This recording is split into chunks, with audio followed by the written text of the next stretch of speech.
हरे कृष्णा। कैसे हैं आप सब? मेरे YouTube चैनल में आपका स्वागत है। षष्ठ स्कंद 11वां अध्याय, वृत्तासुर की वीरवाणी और भगवत प्राप्ति। श्री सुखदेव जी कहते हैं, परीक्षित, असुर सेना भयभीत होकर भाग रही थी। उसके सैनिक इतने अचेत हो रहे थे कि उन्होंने अपने स्वामी के धर्मानुकूल वचनों पर भी ध्यान न दिया। वृत्तासुर ने देखा कि समय के अनुकूलता के कारण देवता लोग असुरों की सेना को खदेड़ रहे हैं और वह इस प्रकार छिन्न भिन्न हो रही है मानो बिना नायक की हो। राजन, यह देखकर वृत्तासुर असहिष्णुता और क्रोध के मारे तिलमिला उठा। उसने बलपूर्वक देवसेना को आगे बढ़ने से रोक दिया और उन्हें डांटकर ललकारते हुए कहा, क्षुद्र देवताओं, रणभूमि में पीठ दिखाने वाले कायर असुरों पर पीछे से प्रहार करने में क्या लाभ है? ये लोग तो अपने माँ बाप के मलमूत्र हैं, परंतु अपने को शूरवीर मानने वाले तुम्हारे जैसे पुरुषों के लिए भी तो डरपोकों को मारना कोई प्रशंसा की बात नहीं है, और न इससे तुम्हें स्वर्ग ही मिल सकता है। यदि तुम्हारे मन में युद्ध करने की शक्ति और उत्साह है तथा आप जीवित रहकर विषय सुख भोगने की लालसा नहीं है, तो क्षण भर मेरे सामने डट जाओ और युद्ध का मजा चख लो। परीक्षित, वृत्तासुर बड़ा बली था। वे अपने डील डोल से ही शत्रु देवताओं को भयभीत करने लगा। उसने क्रोध में भरकर इतने जोर का सिंहनाद किया कि बहुत से लोग तो उसे सुनकर ही अचेत हो गए। वृत्तासुर की भयानक गर्जना से सबके सब देवता मूर्छित होकर पृथ्वी पर गिर पड़े, मानो उन पर बिजली गिर गई हो।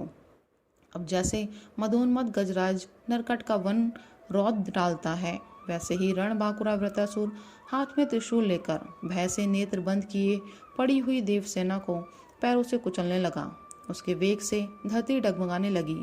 वज्रपाणी देवराज इंद्र उसकी यह करतूत सह न सके। जब वह उनकी ओर झपटा, तब उन्होंने और भी चढ़कर अपने शत्रु पर एक बहुत बड़ी गदा चलाई।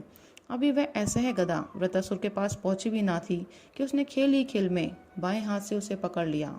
राजन, परम पराक्रमी वृत्तासुर ने क्रोध से आग बबूला होकर उसी गदा से इंद्र के वाहन ऐरावत के सिर पर बड़े जोर से गरजते हुए प्रहार किया। उसके इस कार्य की सभी लोग बड़ी प्रशंसा करने लगे। वृत्तासुर की गदा के आघात से ऐरावत हाथी वज्राहत पर्वत के समान तिलमिला उठा। सिर फट जाने से वह अत्यंत व्याकुल हो गया और खून उगलता हुआ इंद्र को लिए हुए ही 28 हाथ पीछे हट गया। देवराज इंद्र अपने वाहन ऐरावत के मूर्छित हो जाने से स्वयं भी विषादग्रस्त हो गए। यह देखकर युद्ध धर्म के मर्मज्ञ वृत्तासुर ने उनके ऊपर फिर से गदा नहीं चलाई। तब तक इंद्र ने अपने अमृत स्रावी हाथ के स्पर्श से घायल ऐरावत की व्यथा मिटा दी और फिर रणभूमि में आ डटे। परीक्षित, जब वृत्तासुर ने देखा कि मेरे भाई विश्वरूप का वध करने वाला शत्रु इंद्र युद्ध के लिए हाथ में वज्र लेकर फिर सामने आ गया है, तब उसे उनके उस क्रूर पाप कर्म का स्मरण हो आया और वह शोक और मोह से युक्त हो हंसता हुआ उनसे कहने लगा। वृत्तासुर बोला, आज मेरे लिए बड़े सौभाग्य का दिन है कि तुम्हारे जैसा शत्रु, जिसने विश्वरूप के रूप में ब्राह्मण, अपने गुरु एवं मेरे भाई की हत्या की है, मेरे सामने खड़ा है। अरे दुष्ट, अब शीघ्र से शीघ्र मैं तेरे पत्थर के समान कठोर हृदय को अपने शूल से विदीर्ण करके भाई से ओरण होऊंगा। आहा, यह मेरे लिए कितने आनंद की बात होगी। इंद्र, तूने मेरे आत्मवेदता और निष्पाप बड़े भाई के, जो ब्राह्मण होने के साथ ही यज्ञ में दीक्षित और तुम्हारा गुरु था, विश्वास दिलाकर तलवार से तीनों सिर उतार लिए। ठीक वैसे ही जैसे स्वर्गकामी निर्दय मनुष्य यज्ञ में पशु का सिर काट डालता है। दया, लज्जा, लक्ष्मी और कीर्ति तुझे छोड़ चुकी हैं। तूने ऐसे ऐसे नीच कर्म किए हैं जिनकी निंदा मनुष्य की तो बात ही क्या, राक्षस तक करते हैं। आज मेरे त्रिशूल से तेरा शरीर टूक टूक हो जाएगा। बड़े कष्ट से तेरी मृत्यु होगी। तेरे जैसे पापी को आग भी नहीं जलाएगी, तुझे तो गीत नोच नोच कर खाएंगे। ये अज्ञानी देवता तेरे जैसे नीच और क्रूर के अनुयायी बनकर मुझ पर शस्त्रों से प्रहार कर रहे हैं। मैं अपने तीखे त्रिशूल से उनकी गर्दन काट डालूंगा और उनके द्वारा गढ़ों के सहित भैरवादी भूतनाथों को बलि चढ़ाऊंगा। वीर इंद्र, यह भी संभव है कि तू मेरी सेना को छिन्न भिन्न करके अपने वज्र से मेरा सिर काट ले। तब तो मैं अपने शरीर की बलि पशु पक्षियों को समर्पित करके कर्म बंधन से मुक्त हो महापुरुषों की चरण रज का आश्रय ग्रहण करूंगा। जिस लोक में महापुरुष जाते हैं वहां पहुंच जाऊंगा। देवराज, मैं तेरे सामने खड़ा हूँ, तेरा शत्रु हूँ। अब तू मुझ पर अपना अमोघ वज्र क्यों नहीं छोड़ता?